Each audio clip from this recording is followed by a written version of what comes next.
കേരളത്തിലെ ബി.ജെ.പി. നേതാക്കൾ പിണറായി വിജയന്റെ ഓഫീസിൽ നിരങ്ങുകയാണ്, അല്ലെങ്കിൽ ആഭ്യന്തരം ഭരിക്കുകയാണ്. കേരളത്തിലെ ആഭ്യന്തരം ഭരിക്കുന്നത് തന്നെ ഇപ്പോൾ ബി.ജെ.പി. നേതാക്കളാണ് എന്ന വാർത്തകളാണ് പുറത്തു വരുന്നത്.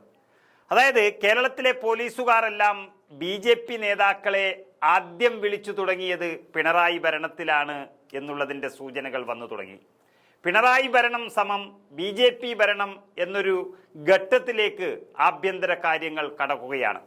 എല്ലാ വിവരങ്ങളും ചോർത്തിക്കൊടുക്കാൻ ബി.ജെ.പി.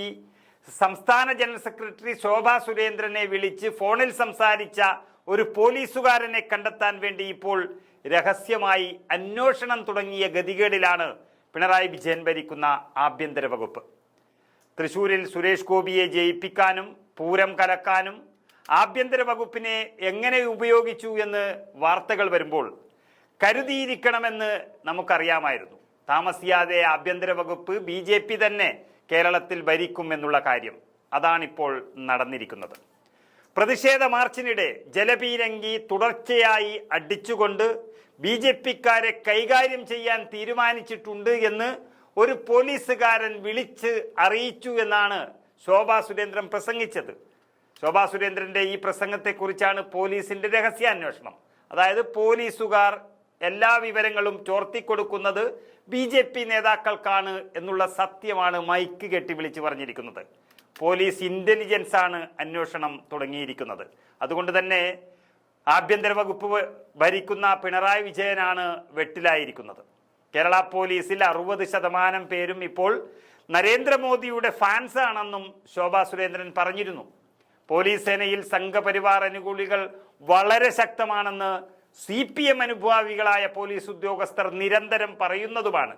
പക്ഷെ ഇത് എങ്ങനെ സംഭവിച്ചു എന്നുള്ളത് പറയുമ്പോഴാണ് ഈ ആഭ്യന്തരം ഭരിക്കുന്ന മുഖ്യമന്ത്രിയും നോക്കുകുത്തികളാക്കിക്കൊണ്ട് ശോഭാ സുരേന്ദ്രൻ ചില കാര്യങ്ങൾ പ്രസംഗിക്കുന്നത്.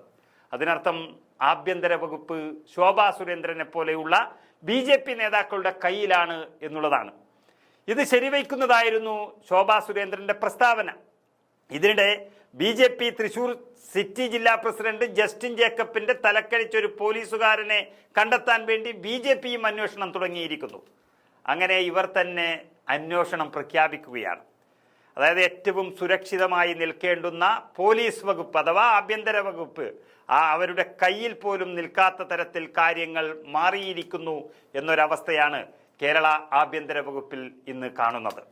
ഇന്ന് മുഖ്യമന്ത്രി പിണറായി വിജയൻ എന്നൊരു ആഭ്യന്തരമന്ത്രി എത്തിയിരിക്കുന്ന അവസ്ഥയും അതുതന്നെയാണ്. അതാണ് പോലീസുകാരിലൂടെ കേരളം കാണുന്നത്. ബി.ജെ.പിക്ക് വിധേയരായി മാറുക എന്നുള്ളതാണ് ഇപ്പോൾ കണ്ടുകൊണ്ടിരിക്കുന്നത്. എന്നാൽ പിണറായി വിജയന്റെ ബി.ജെ.പി. വിധേയത്വം ഇടതുപക്ഷ സംഘടനകളിൽ തന്നെ പെട്ട പോലീസുകാർക്ക് വലിയ അലോസരമുണ്ടാക്കിയിരിക്കുന്നു എന്നുള്ളതാണ് പരമാർത്ഥം. അവർ അന്വേഷണം പ്രഖ്യാപിക്കാൻ തയ്യാറാണെങ്കിലും അവർക്കുള്ള പിന്തുണ ഈ ആഭ്യന്തര വകുപ്പിൽ നിന്ന് കിട്ടുന്നു എന്നുള്ളതാണ് ഇനി അറിയേണ്ടത്.